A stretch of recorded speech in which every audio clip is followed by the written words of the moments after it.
خو خیر وخت نه علمه سر صاحب په اجازه سره چې یوه ګناه به کول غواړي د ثواب په شان دی یوه ګناه به کول غواړي د ثواب په شان دی لکه چې مینه څنګه کیږي د عذاب په شان دی او د انور شاته به تیاره وي که نه سوری به وي د انور شاته به تیاره وي که نه سوری به وي زه په خپل سوال کې راځوړند یم د جواب په شان دی او وایه په دومره مسلکونو کې دې څه ولیده وایه بهتاب صاحب وایه په دومره مسلکونو کې دې څه ولیده چې د هر تاره دې ټنګ خیجي د مضراب په شان دی یو نظم ویمه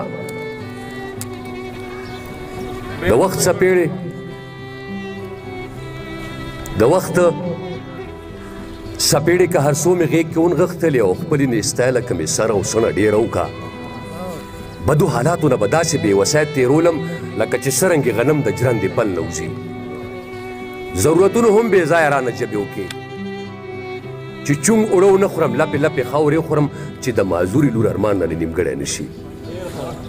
د خپل ویرجن داستان د علم د کیسه چاته وکم چې یوه ورځ خپله معذوره لور مې ښار ته بوتله د دم درود او د سختونو نه واپس چې راتلو هغې زما د لاس لستوڼی ما نه کلک ونیو بیا د دمګري نه چې څو قدمه مخکې لاړو نو په کړي کې ګرمې ګرمې پکوړې پخېدې لور مې اصرار وکړو چې ما له پکوړې واخله لور مې اصرار وکړو چې ما له پکوړې واخله ما پې ځان غلی کړو د ډېرې تنګدستۍ د وجې خو هغه لوږې ونیولې بیا یې ضد وکړو چې بابا ما له پکوړې واخله که مې هر څو ورته بانې وکړې ما ورټله خو د خپل ضد نه غړېده بیا په سلګو شوه راته هغې په سپورو شونډو باندې ډېر وویل خو ما زړه کلک کو بانه مې ورته ونیوله چې دغه مخکې بل دوکان کې درله اخلم لورې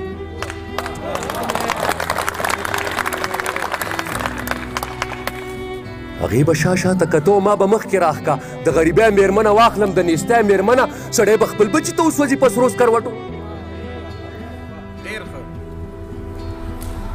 چې د خوراک هوټل به راغلو اقبال صاحب چې د خوراک هوټل به راغلو ما به لور په غېږ کا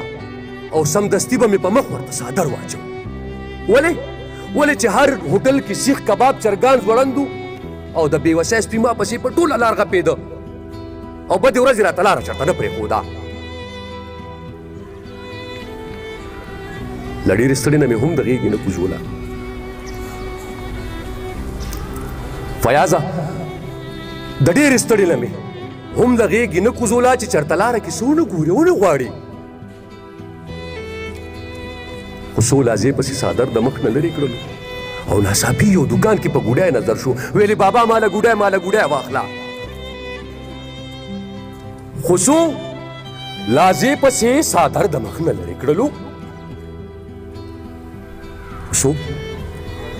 لازې پسې څادر د مخ نه لرې کړلو ناڅاپي یو دوکان کې په ګوډی نظر شو ویلې بابا ماله ګوډی واخله که مې هر څو ورته بانې وکړې ما ورټله خو د خپل ضد نه غړېده بیا په سلګو شوه راته شوه رامعلومه چې مې نور پې باندې وس ته رسي رامعلومه چې مې نور پې باندې وس نه رسي څو مې سرې ویم څه په چلول مې دي د سترګو چشمې لرې کړلې چشمې مې ځمکې ته خطا کې ما پې خپه کېښوده چې په بازار کې بیا ګوډی ته چېرته ونه ګوري ما د دې ویرې د معذورې لور چشمې ماتې کړې څه اکرام صاحب څه په چلول مې د سترګو چشمې لرې کړلې او چشمې مې ځمکې ته خطا کې ما پې خپه کېښوده چې په بازار کې بیا ګوډی ته چېرته ونه ګوري ما د دې ویرې د معذورې لور چشمې ماتې کړې بیا ما به سر که رانږدې ورته مې ښه وژړل چې درله اخلم که نه